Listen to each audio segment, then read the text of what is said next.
سورۃ النحل کی آیت نمبر 98۔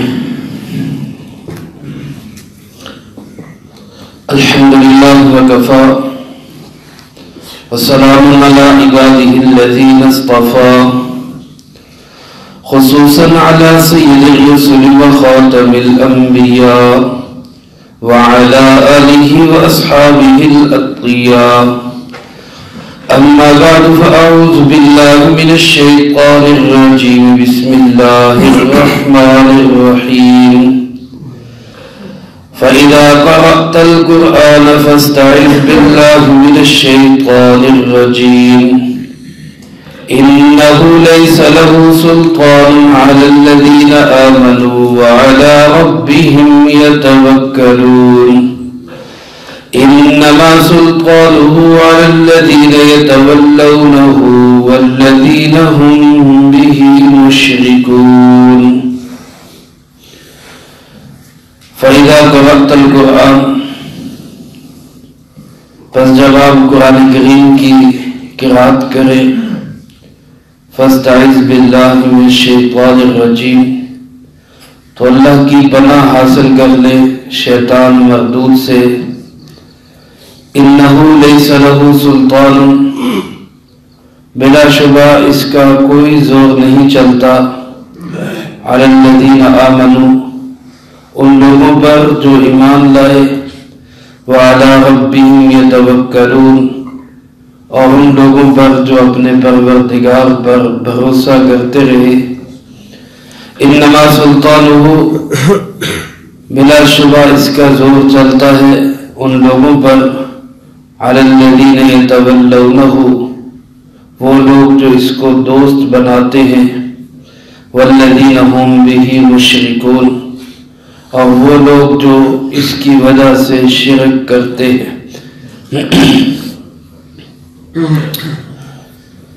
اس سے پہلی آیات مبارکہ میں اللہ رب العزت نے دنیاوی زندگی کی ناپائیداری اور آخرت کی زندگی کا بقا اور اس کی مضبوطی اور حیات طیبہ ہونے کو بیان فرمایا۔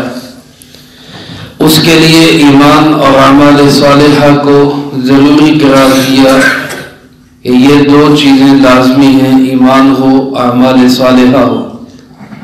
پھر انسان کی زندگی دنیا کے اندر کلفتوں میں بھی ہو، مشقتوں میں بھی ہو، پریشانیوں میں بھی ہو، بیماریوں میں بھی ہو، تب بھی اس کو یہ تسلی اور اطمینان رہتا ہے کہ میرا اللہ مجھ سے راضی ہے۔ حضرت شیخ سعدی رحمۃ اللہ علیہ نے ایک شخص کے متعلق لکھا ہے جس کو کسی چیتے نے زخمی کر دیا اور بہت زیادہ زخمی کر دیا۔ وہ دریا کے کنارے بیٹھا اللہ کا شکر ادا کر رہا تھا۔ کسی نے اسے کہا کہ تجھ پہ اتنی بڑی مصیبت ٹوٹی، زخمی ہے، پریشان حالت میں ہے، تو پھر بھی اللہ کا شکر ادا کر رہے۔ تو اس نے کہا کہ اللہ کا شکر اس بات پر ہے کہ بمصیبت گرفتار آمدم نہ بمعصیت، کہ میں مصیبت میں گرفتار ہوا ہوں، معصیت میں گرفتار نہیں ہوا، یعنی میں نے اللہ کی نافرمانی نہیں کی، مصیبت کی خیر ہے۔ تو یہ وہ زندگی ہے جو اللہ پاک مشقتوں کلفتوں میں بھی پھر سکون اور اطمینان نصیب فرما دیتے ہیں۔ لیکن یہ ملے گی کیسے؟ ایمان اور اعمال صالحہ میں۔ اور ایمان اور اعمال صالحہ کے راستے میں سب سے بڑی جو رکاوٹ ہے وہ شیطان ہے۔ اس لیے اس آیت مبارکہ میں اللہ پاک نے شیطان سے بچنے کا طریقہ ارشاد فرمایا۔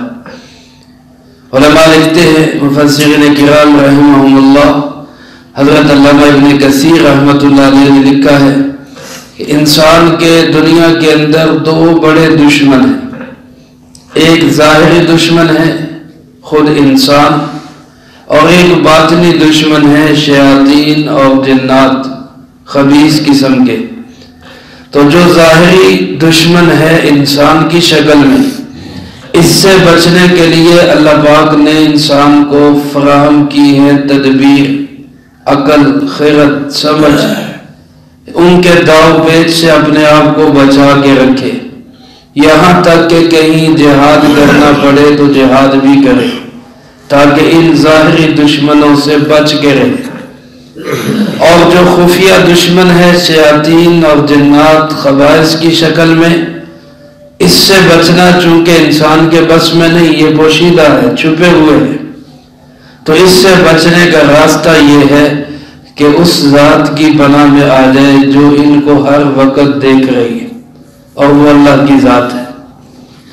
اس لیے خاص طور پہ ذکر کیا قرأت قرآن کا، فَإِذَا قَرَأْتَ الْقُرْآنَ، جب آپ قرآن کریم کی قرأت کریں، اس سے مراد، آپ سے مراد جناب محمد کریم صلی اللہ علیہ وسلم۔ علماء فرماتے ہیں یہ حکم صرف آپ کے لیے نہیں بلکہ آپ کی وساطت سے ہر امتی کے لیے، کہ کوئی بھی نیک کام کرنے سے پہلے شیطان سے پناہ مانگ لیا کرو، اللہ کی پناہ میں آ جائے گا۔ اللہ سے کہہ دیا کرو یا اللہ ہمیں شیطان مردود سے پناہ میں رکھنا، بچا کے رکھنا۔ اور خاص طور پہ فرمایا قرآن کریم کی جب تلاوت کرو اس وقت میں خاص طور پہ اللہ کی پناہ حاصل کر لیا کرو۔ قرآن کریم کا خاص طور پہ اس لیے ذکر کیا کہ قرآن کریم کی تلاوت سے شیطان بھاگتا ہے۔ اس کی کوشش یہ ہوتی ہے کہ بندے کو قرآن پاک کی تلاوت سے روکا جائے، قرآن پاک پڑھنے سے، سمجھنے سے، سیکھنے سے، یہ اس کے راستے میں رکاوٹیں ڈالتا ہے، وسوسے ڈالتا ہے۔ تو اللہ پاک نے فرمایا قرآن کریم کی تلاوت سے پہلے خاص طور پہ اور نیکی کے کاموں سے پہلے عام طور پہ اللہ کی پناہ مانگ لیا کرو کہ یا اللہ شیطان سے ہمیں بچا کے رکھنا۔ اور اس کے لیے احادیث مبارکہ میں مختلف قسم کے الفاظ ہیں۔ ایک تو معروف اور مشہور لفظ ہے اعوذ باللہ من الشیطان الرجیم، یہ تعوذ ہے، شیطان سے پناہ مانگنے کے سب سے آسان اور سادہ الفاظ ہیں۔ اس کے علاوہ ایک لفظ استعیذ باللہ من الشیطان الرجیم، یہ لفظ بھی ہے۔ بیت الخلاء میں جاتے ہوئے ہمیں دعا سکھائی گئی، بسم اللہ اعوذ باللہ من الخبث والخبائث، میں اللہ کی پناہ مانگتا ہوں خبیث جنوں سے اور خبیث جننیوں سے، یہ تعوذ سکھایا گیا۔ اسی طرح اگر کوئی شخص نجامت کرنا چاہتا ہے، بستری کرنا چاہتا ہے، تو سکھایا گیا کہ اللہم جنبنا الشیطان وجنب الشیطان ما رزقتنا، اے اللہ ہمیں بھی شیطان سے بچا اور ہماری آنے والی نسل کو بھی شیطان سے محفوظ کر۔ تو یہ مختلف قسم کے تعوذ ہیں جو جناب محمد کریم صلی اللہ علیہ وسلم نے امت کو تعلیم دی ہے۔ قرآن کریم کی تلاوت سے پہلے خاص طور پہ فرمایا اعوذ باللہ من الشیطان الرجیم، یہ پڑھ لینا چاہیے۔ علماء نے لکھا ہے نماز میں تلاوت کرے یا نماز کے علاوہ تلاوت کرے، تو تلاوت کے آغاز کے اندر ایک دفعہ یہ پڑھ لینا اعوذ باللہ من الشیطان الرجیم، یہ سنت ہے۔ واجب اس لیے نہیں کہا، حالانکہ حکم ہے قرآن کریم کے اندر، لیکن واجب نہیں، کیونکہ نبی پاک صلی اللہ علیہ وسلم نے اکثر پڑھا ہے، کبھی کبھار چھوڑا بھی ہے۔ جس عمل کو آپ صلی اللہ علیہ وسلم اکثر کریں، کبھی کبھار چھوڑ دیں، وہ عمل سنت کہلاتا ہے، واجب نہیں ہوتا۔ اور جس عمل پہ جناب محمد کریم صلی اللہ علیہ وسلم نے بلا ترک مواظبت کی ہو، بغیر چھوڑنے کے پابندی کے ساتھ اس کو کیا ہو، وہ عمل واجب کہلاتا ہے۔ لیکن چونکہ یہاں پر اگرچہ حکم ہے قرآن کریم میں، پر آپ صلی اللہ علیہ وسلم نے کبھی کبھی اس کو چھوڑ بھی دیا تھا، اس لیے علماء فرماتے ہیں نماز سے پہلے ہو یا نماز کے باہر ہو، اعوذ باللہ کا پڑھنا قرآن کریم کی تلاوت سے پہلے یہ سنت ہے۔ امام اعظم ابو حنیفہ رحمۃ اللہ علیہ کے نزدیک نماز کی پہلی رکعت میں ثنا کے بعد ایک دفعہ پڑھنا مسنون ہے، اس کے بعد اعوذ باللہ نہیں پڑھی جائے گی، صرف بسم اللہ پڑھ کے قرات شروع کی جائے گی۔ اسی طرح جب انسان بیٹھا تلاوت کر رہے تو صرف تلاوت کے آغاز میں ایک دفعہ اعوذ باللہ من الشیطان الرجیم پڑھے گا، اس کے بعد آگے جتنی تلاوت کرتا جائے گا وہ بسم اللہ پڑھ کے، سورتیں آئیں گی بسم اللہ پڑھ کے، دوبارہ اعوذ باللہ کی ضرورت نہیں۔ دوبارہ اعوذ باللہ کی ضرورت تب پڑے گی جب قرآن کریم کی تلاوت موقوف کر کے دنیا کے کسی کام میں لگ جائے گا، پھر اس کے بعد تلاوت شروع کرے گا تو پھر اعوذ باللہ سے شروع کرے گا۔ اس لیے اللہ پاک نے خاص طور پہ قرآن کریم کا ذکر کیا کہ جب قرآن کریم کی تلاوت کرے تو اس سے پہلے خاص طور پہ اعوذ باللہ من الشیطان الرجیم یا کسی اور انداز سے اللہ کی پناہ حاصل کر لیا کرو شیطان مردود سے۔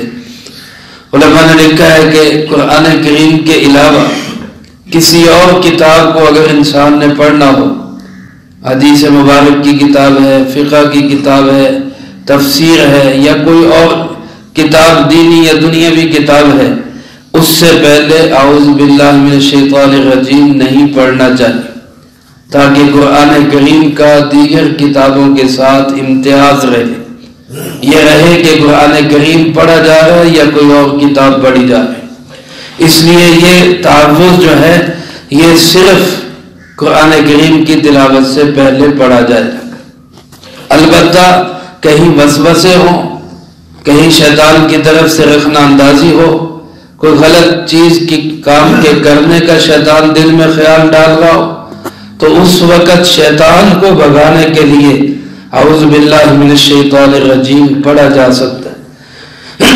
بلکہ علماء نے لکھا ہے جو شخص روزانہ صبح کے وقت 10 دفعہ پڑھ لیتا ہے اعوذ باللہ من الشیطان الرجیم، اللہ پاک اس کو سارا دن شیطان کے مقائد اور مکر و فریب سے محفوظ فرما دیتے ہیں۔ میرے دوستو، شیطان کے چال جو ہے، شیطان کی چالیں اور اس کے جال بڑے ہی باریک ہیں۔ ضروری نہیں کہ یہ برائی کے کاموں میں ہی الجھائے، بعض اوقات یہ بڑی نیکی سے ہٹا کے چھوٹی نیکی میں بھی لگا دیتا ہے۔ بظاہر نیکی کا ہی کہہ رہا ہوتا ہے اور بندہ سمجھتا ہے میں تو نیکی کر رہا ہوں، حالانکہ وہ بڑی نیکی سے ہٹا کے چھوٹی نیکی میں لگا رہا ہوتا ہے۔ جیسے ایک جماعت کھڑی ہے اور جماعت کھڑی اور ایک آدمی کہے کہ جناب میں تو تلاوت کروں گا، میں تو نفلیں پڑھوں گا، یا میں تو جو ہے کوئی اور نیکی کا کام کروں گا، تو جس وقت جماعت کھڑی ہے اس وقت میں سب سے بڑی نیکی جماعت کے ساتھ نماز پڑھنا ہے، اور باقی نیکیوں کی طرف اگر انسان لگ رہا ہے تو یہ شیطان ہے جو بڑے کام سے ہٹا کے چھوٹے کام میں لگا رہا ہے۔ حضرت امیر معاویہ رضی اللہ تعالیٰ عنہ ایک دفعہ امور خلافت سر انجام دیتے ہوئے رات کو دیر سے سوئے تو صبح تہجد کے لیے آنکھ نہ کھل سکی، اذان ہو گئی، تہجد کی نماز رہ گئی، اٹھے تو بہت ہی صدمہ ہوا، بڑا ہی افسوس ہوا، اور سارا دن روتے رہے۔ آج ہماری فجر کی نماز چلی جائے ہمیں دکھ نہیں ہوتا، افسوس نہیں ہوتا، ہماری اولاد نماز نہیں پڑھتی، ہمارے ماتھے پہ کوئی بل نہیں پڑتا، کوئی شکن نہیں آتی، یہ انتہائی گویا کہ ہماری گراوٹ ہے، جس کو علامہ اقبال رحمۃ اللہ علیہ نے یوں فرمایا، وائے ناکامی متاع کارواں جاتا رہا، کارواں کے دل سے احساس زیاں جاتا رہا، احساس بھی نہیں رہا۔ ادھر تہجد قضا ہو رہی اور سارا دن پریشان ہیں، صدمے میں رو رہے ہیں، یا اللہ یہ مجھ سے کیا ہو گیا۔